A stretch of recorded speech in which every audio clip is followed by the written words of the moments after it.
What is up, everybody? Just want to come on here. I want to talk about The Social Network today. I watched it for the third time yesterday. It's been about 4 years since I've last seen it, and I've been on a kick recently of just movies I've seen in the past that I've loved and coming back to them. I recently rewatched Whiplash, and I kind of felt the exact same as with this film, which I loved it the next go around. So we're here with Social Network. It's been 15 years since the movie's come out, which is kind of nuts to think about that this film and a lot has changed since this movie has come out. I think I want to start with David Fincher as a director. I feel like it's been an interesting career for him, especially after Social Network and Gone Girl and all this stuff has all these he's really so many great films, and it's interesting to think about in terms of where this is placed in his career, and I feel like it's really interesting. But going into it, kind of like Whiplash, I had this worry when I watched Whiplash for the second time, and this is the third time, and I've seen Whiplash 3 times as well as Social Network.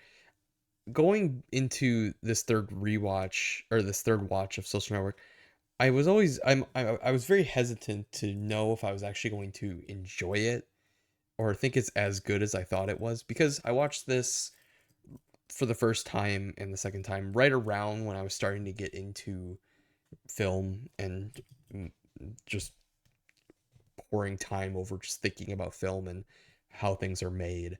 And for a while there with Whiplash 2, I had this thing of is this film that I watched in this very specific time of I'm just getting into film, I'm watching a lot of stuff that I've never seen before. Am I gonna love it still? And coming away with Social Network is I absolutely loved it. This third time I absolutely loved it again. I think fundamentally it comes down to the performances, the sound design and the score, and that David Fincher directing. I love David Fincher. I think he's an excellent director, and I feel like everything he comes out with is just interesting. I haven't seen all this stuff, but I've seen a lot of his big stuff. I've seen Zodiac, I've seen Gone Girl, I've seen Seven, and I've seen his recent film The Killer, which I'm not a huge fan of, but there is some very interesting stuff going on there.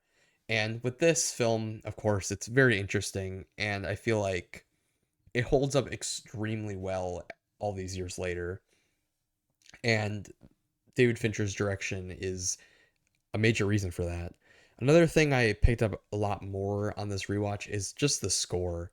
I've gotten in the last couple of years, I've gotten really into Trent Reznor, Atticus Ross, as well as just Nine Inch Nails as a artist, and I've been carefully just kind of analyzing and going through a lot of their music and their sound, especially with their films. I think I absolutely love the Challenger score from last year, and I think that is one of the best scores. And here I was curious, going back into Social Network, how was the score going to hold up? I remember being good, but nothing that blew me away.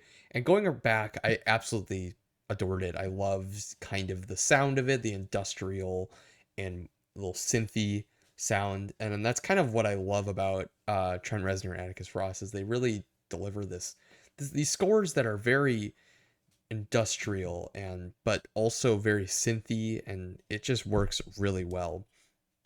And here it's excellent. I absolutely loved it. And then with that, with the score, there's also, of course, the classic sound mixing that they do in this film that is also absolutely just incredible. And every time I see it, I'm always just blown away by it, by the just the fact that they decided to do that.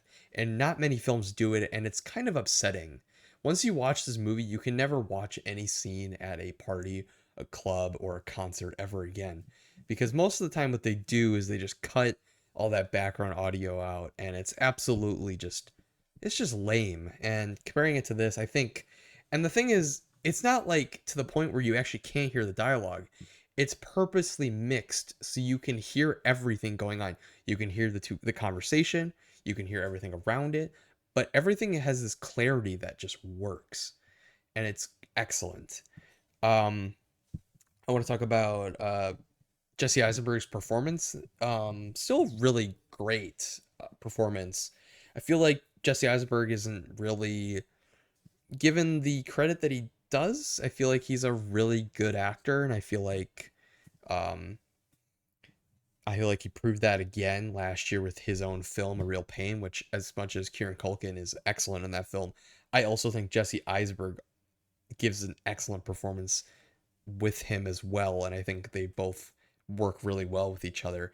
But Jesse Eisenberg in this film is just really good, and I love seeing him on screen in this kind of just the way he acts and the mannerisms and stuff. It's like just really, really good. Andrew Garfield, also really good in this film. I need to watch more films with Andrew Garfield as the lead. I think things I've seen him in, I've seen him in this, I've seen him in like the fucking Amazing Spider-Man movies, and he's like the best part about those movies, but I definitely need to like go into watching more of his own stuff where he leads and people say he's really good in it, because I think he's an excellent actor and this like really shows that. Another standout performance I feel like is Justin Timberlake. I don't know why the three times I've seen it, Justin Timberlake always just stands out. Maybe because it's Justin Timberlake, but each time I've watched this, I've always been like, he's really good in this, and he works really well for the film. Um, but the one thing I want to also end on to talk about with this is we got this recent announcement that we are getting the Social Network sequel. Now, to start off, I'm not really someone who is like, I don't want a Social Network sequel, because I feel like a lot has changed um in terms of Facebook and Mark Zuckerberg, that I feel like a sequel would make sense at this point in time, especially with a lot of the stuff with Congress and just the government and all the meta stuff. I think would be a very interesting sequel. But with this announcement being a strictly an Aaron Sorkin written and directed thing, I'm kind of left a little unsure about it. I think Aaron Sorkin writing it is great because he wrote this and the writing here is excellent. But him directing, I'm not entirely sure. I feel like you need that Fincher feeling in there as a director, and Aaron Sorkin doesn't really have that. The next thing that we don't know anything is we don't really know who is going to be playing Mark Zuckerberg. We have no clue if Jesse Eisenberg is going to come back, and I feel like he needs to, because I don't really know who else could really play Mark Zuckerberg in this film. But yeah, Social Network, rewatching it for the third time, excellent. It's not like a really long movie, but for the 2 hour runtime, it just goes by in an instant. It's just very engaging, and it just like it's a very simple story, and it just works really well. And I mean, it is a biopic essentially, but it's just excellent. I love it. David Fincher is a great director. Writing here is great. The score, everything, just everything comes together to make a really good film. But yeah, I wanted to come out here and just quickly, randomly, just talk some shit about Social Network and talk about how I love it, and it's a great film, holds up, and yeah, Social Network.